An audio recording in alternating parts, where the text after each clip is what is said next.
Cuadro-Alas, Jonvel Casimero mga idol versus Luis Pantera Nery. Magaganap na nga daw mga idol. Pag-usapan natin yan.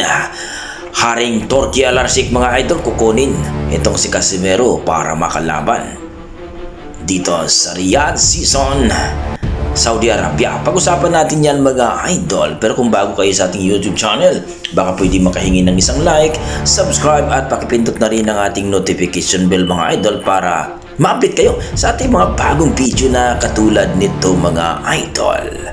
Ayun nga sa ating mga pinagkakatiwalaang source mga idol, mukhang magaganap na nga ba ang bakbakan sa pagitan ng ating pambato na si Cuadro-Alas.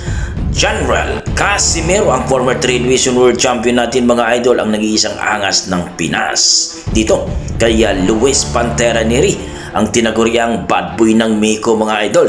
At isa sa mga nagpapagapang kay Naoya Inoue mga idol. Ayon sa ating mga pinagkakatiwalang source at mga boxing fans mga idol, posible na daw na maglaban ang dalawa dito mga idol. At dito na nga mga idol, 3 laban daw ang magaganap sa Kyrgyzstan mga idol. Ayon sa ating pinagkakatiwalang source, sa April 19 daw ang laban ni Cuadro-Alas Casimero kontra kay Luis Pantera Nery mga idol. Kung matutuloy ito mga idol, napakagandang balita at napakagandang laban ang mangyayari dito.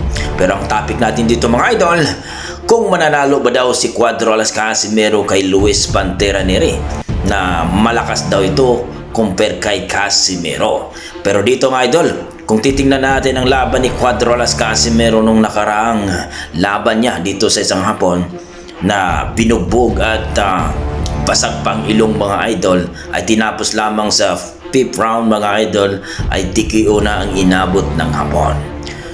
Kung titingnan natin mga idol, si Luis Pantera Nery, hindi rin to basta-basta mga idol. Nanalo din ito at isa sa mga nagpagapang kay Naoya Inoue. Parehong agresibo ito mga idol. Si Cuadro-Alas Casimero ay agresibo at may depensa. Si Luis Nery naman, agresibo na may lakas at may depensa.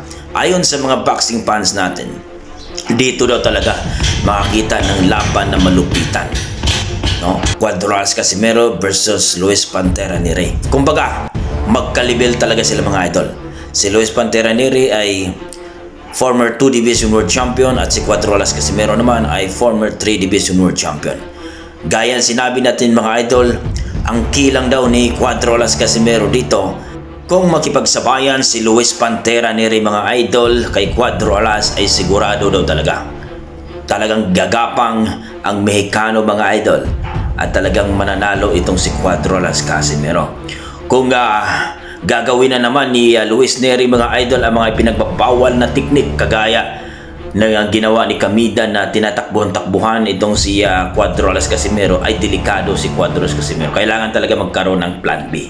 Pero hindi naman natin hindi gagawin ni Luis Pantera Nery ang ganyong laban mga idol, sapagkat itong si Luis Nery ay isa sa mga malupit at bad boy ng Mexico na talagang agresibo yan lumaban mga idol. Hindi yan talawan, no?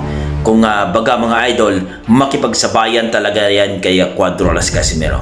Kung ganun mga idol, kung ganun ang laban na gusto ni Nery mga idol, na bakbakang malupitan, ay sigurado mga idol ay paunahan yan. Kung sinong una makatama ay sigurado daw talaga nagagapang ito sa luna. Pero alam naman natin na si Cuadro-Alas Casimero mga idol, pag sumabay ka ay sigurado ka talagang gagapang ka. Pero kayo mga idol, ano masasabi nyo dito? Mananalo kaya si Cuadro-Alas Casimero dito kay Luis Nery kung sakali? Para sa akin mga idol, sigurado 100% yan mga idol, basta maganda ang kondisyon ni Cuadro-Alas Casimero. Sa kabilang banda mga idol, ayon sa ating mga pinagkakatiwalaang source, ay nagustuhan daw ni Haring Alarsik ang laro ni Cuadro-Alas Casimero nung nakaraan mga idol dito sa isang hapon, no? Ay gusto daw niya itong mapalaban dito, no? At makalaro sa bansang Saudi Arabia sa Riyadh Season. Well mga idol, kung totoo man yan ay talagang napagandang balita yan mga idol. Pero kita ko dito mga idol, titingnan ni Haring Alarsik mga idol kung magandang performance niya dito sa parating na laban niya, no? Dito sa Kyrgyzstan mga idol. Kung magandang laban at impresibo, TKO, at talagang yan ay isa sa mga titingnan ni Haring Alarsik mga idol. Dahil alam naman natin na itong si Haring Alarsik ay gustong gusto niya yung mga talagang bakbakang malupit, hindi yung takbuhan.